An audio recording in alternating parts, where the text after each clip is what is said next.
নমস্কার সবাইকে, আমি কুনাল। নাও আপনি নিশ্চয়ই শুনেছেন ইউএস আর রাশিয়া দুটো দেশই চেষ্টা করছে ভারতকে 5th gen fighter jet sell করতে। আমেরিকা অফার করছে F-35, রাশিয়া অফার করছে Su-57। 15টা দেশ আছে যারা অলরেডি F-35 ব্যবহার করছে। Su-57 সেখানে ইউজ করছে অনলি রাশিয়া। ভারত আবার নিজেই ডেভেলপ করছে homegrown 5th gen fighter jet AMCA, advance medium combat aircraft.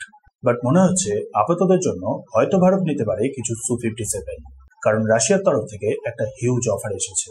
Bharat ফ্রান্সের থেকে যে রাফেল জেটগুলো কিনেছে, সোর্স কোড না দেওয়ার কারণে ভারত সেই জেটগুলোতে ব্রহ্মসের মতন ভারতেই তৈরি হওয়া ইন্ডিজিনাস মিসাইলগুলোকে ইনস্টল করতে পারছে না। মানেটা হলো রাফেলের জন্য মিসাইলের দরকার পড়লে সেই ফ্রান্সের কাছেই যেতে হবে। প্লাস টেকনোলজি ট্রান্সফার না করলে কোনো জেটকে তার ফুল পটেনশিয়ালে ইউজও করা যায় না। তার উপর কোনো ফাইটার জেটের প্রোডাকশন দেশের ভেতরে না হলে ওয়ার্ল্ড লাইক সিচুয়েশনে সামান্য কিছু পার্টসের জন্য অন্যান্য দেশের উপরে নির্ভর করতে হয়। সেই দেশ কবে ডেলিভার করবে, দেন তারপর রিপেয়ার হবে। দরকার অনুযায়ী র্যাপিড স্পিডে ফাইটার জেটগুলোকে তৈরি করা যায় না। রাশিয়ার অফারটা হলো এই সব কিছু মিলিয়ে। রাশিয়া অফার করছে টেকনোলজি ট্রান্সফার তো হবে, সাথে ভারতীয় কোনো কোম্পানির সাথে মিলে জয়েন্টলি প্রডিউস করতেও রাজি। ব্রহ্মস হোক বা অস্ত্র বা রুদ্রা, সবকটা মিসাইলকেই Sukhoi 57-এ ইনস্টল করা যাবে। প্লাস ভারত অলরেডি ব্যবহার করছে Sukhoi 30 MKI।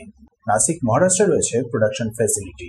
250টার উপরে Sukhoi 30 জেট প্রডিউস করার এক্সপিরিয়েন্স আছে। তাই নাসিকেই Su-57-এরও প্রোডাকশন ইজিলি শুরু করে দেওয়া যাবে। অ্যাকচুয়ালি দেখতে গেলে Sukhoi 57 নিয়ে ভারতে এই প্রোডাকশনের ব্যাপারটা আজ কোনো নতুন ব্যাপার না। 2007-এই একটা এগ্রিমেন্ট সাইন হয়ে গেছিল জয়েন্টলি প্রডিউস করার। বাট অতিরিক্ত ডিলে আর ফুল টেকনোলজি ট্রান্সফার না করতে চাওয়ার কারণে 2018-তে ভারত এই প্রজেক্টের থেকে পিছু হতে যায়। রিসেন্টলি রাশিয়া যে সিচুয়েশনে পড়ে গেছে, সেই সিচুয়েশনে দাঁড়িয়ে ভারতের সাথে এই ডিলটা হওয়াটা অনেকটা দরকার। তাই টেকনোলজি ট্রান্সফার আর ভারতেই প্রোডাকশনে রাজি। F-35 নিয়ে ব্যাপারটা হলো, বেশ কিছু ইউরোপিয়ান দেশ রিসেন্টলি ওয়ার্নিং দিয়েছে F-35-এর কিল সুইচের ব্যাপারটা নিয়ে। মানে ইউএস যদি চায় তাহলে দরকারের সময় হয়তো ফাইটার জেটগুলোকে অকেজো করে দিল। ইউএস এর পারমিশন ছাড়া ইউজ করা পসিবল হবে না। মানে কার ওপর ভারত ইউজ করবে সেটাও হয়তো ডিসাইড করবে ইউএস। তার সবাই জানে ইউএস কোনোভাবেই টেকনোলজি ট্রান্সফার করবে না। ভারতের প্রোডাকশন তো ইম্পসিবল। অন্যদিকে চীন তাড়াহুড়ো করছে পাকিস্তানের হাতে 5th জেন ফাইটার জেট ধরাতে, J-35-এ স্টেলথ জেট। প্লাস চীন নিজেও ডিপ্লয় করে রেখেছে চেং-2 J-20 জেট। সো ভারতেরও প্রয়োজন 5th জেন ফাইটার জেট। ভারতেই ডেভেলপ হচ্ছে AMCA। রিসেন্টলি পারমিশন দেওয়া হয়েছে। বাট ফার্স্ট প্রোটোটাইপ তৈরি হবে 2029-এ। এয়ারফোর্সে জয়েন করবে এস্টিমেটেড 2035-এ।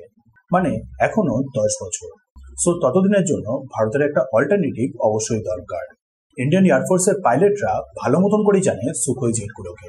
Sukhoi 57-এর ক্ষেত্রে তাই কোনো ইস্যু হবে না।